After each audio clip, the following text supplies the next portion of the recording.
जय जय गणेशाय नमः।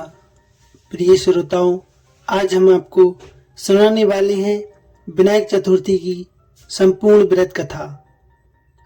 कहा जाता है इस दिन भगवान गणेश की व्रत कथा सुनने मात्र से समस्त पापों का नाश होता है। आइए हम आपको इस वीडियो में सुनाते हैं। आप यदि हमारे चैनल पर नए हैं तो चैनल को सब्सक्राइब कर लें, साथ ही वीडियो को लाइक शेयर अवश्य करें। तो शुरू करते हैं। एक बुढ़िया माई थी जो मिट्टी के गणेश जी की पूजा किया करती थी, लेकिन वह रोज मिट्टी के गणेश जी बनाती और वह रोज गल जाते। एक बार उसके घर के सामने किसी सेठ का मकान बन रहा था। वह मकान बनाने वाले कारीगर के पास जाकर बोली, मेरे लिए पत्थर के गणेश जी बना दो। मिस्त्री बोला, हे बुढ़िया माई, जितनी देर में तुम्हारे गणेश जी बनेंगे इतनी देर में मैं अपनी दीवार ही बना लूंगा। बुढ़िया माई बोली, हे गणेश जी, इसकी दीवार टेढ़ी हो जाए। ऐसा कहते ही उनकी दीवार टेढ़ी हो गई।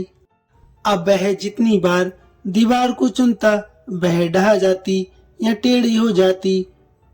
वह दीवार को चुने और दीवार ढह जावे। इस तरह करते करते शाम हो गई।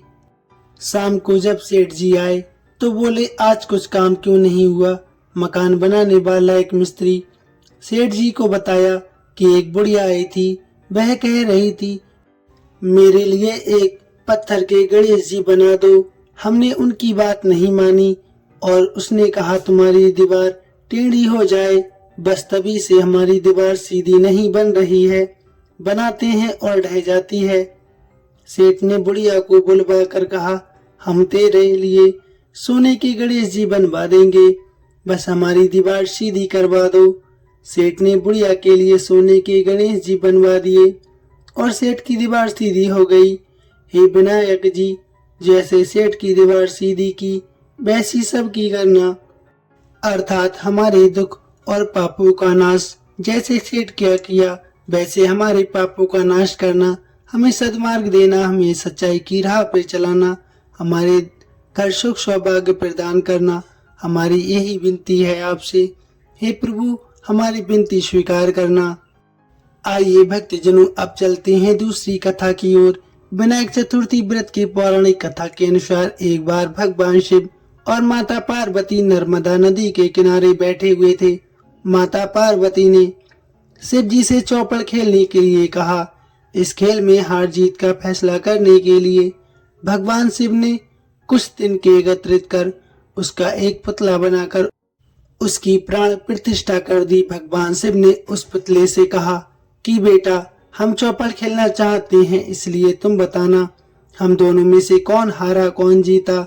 उसके बाद भगवान शिव और माता पार्वती के बीच खेल का आरंभ हो गया। ये खेल 3 बार खेला गया और तीनों बार माता पार्वती जीत गईं। खेल समाप्त होने पर उस बालक ने हार जीत का फैसला करने के लिए कहा तो उस बालक ने पार्वती माता की जगह महादेव को विजय घोषित किया। ये सुनकर माता पार्वती क्रोधित हो गईं और उन्होंने बालक को लंगड़ा होने का और कीचड़ में पड़े रहने का श्राप दे दिया। बालक ने माता पार्वती से माफी मांगते हुए कहा कि माता, मुझसे अज्ञातवश ऐसा हो गया है। बालक द्वारा क्षमा मांगने पर माता का दिल पिघल गया। उन्होंने कहा, यहाँ गणेश पूजन के लिए नाग कन्याएं आएंगी, उनके कहे अनुसार गणेश व्रत करना। ऐसा करने से तुम्हारे कष्ट हमेशा के लिए दूर हो जाएंगे।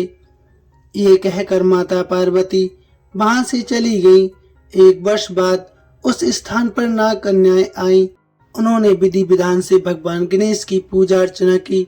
साथ ही बालक ने भगवान गणेश की व्रत की विधि नाग कन्याओं से जान ली। बाद में बालक ने 21 दिन लगातार गणेश जी का व्रत किया, जिसके परिणाम स्वरूप गणेश जी प्रसन्न हो गए। उन्होंने बालक को मनोवांछित फल मांगने के लिए कहा। बालक ने कहा, हे विनायक, मुझे इतनी शक्ति दीजिए कि मैं अपने पैरों से चलकर कैलाश पर्वत पर पहुंच सकूं। भगवान गणेश ने बालक को वरदान दे दिया। इसके बाद वह बालक कैलाश पर्वत पर पहुंचा और उसने अपनी कथा भगवान शिव को सुनाई। चौपड़ वाले दिन माता पार्वती शिव जी से नाराज हो गई थी। देवी को मनाने के लिए भगवान शिव ने भी बालक के बताए अनुसार 21 दिनों तक भगवान गणेश का व्रत किया। इस व्रत के प्रभाव से माता पार्वती की नाराजगी दूर हो गई और वह स्वयं भगवान शिव से मिलने पहुंच गई। तब भगवान शंकर ने माता पार्वती को इस व्रत के बारे में बताया। ये सुनकर माता पार्वती के मन में अपने पुत्र कार्तिकेय से मिलने की इच्छा जागृत हुई। तब माता पार्वती ने 21 दिन तक श्री गणेश का व्रत किया।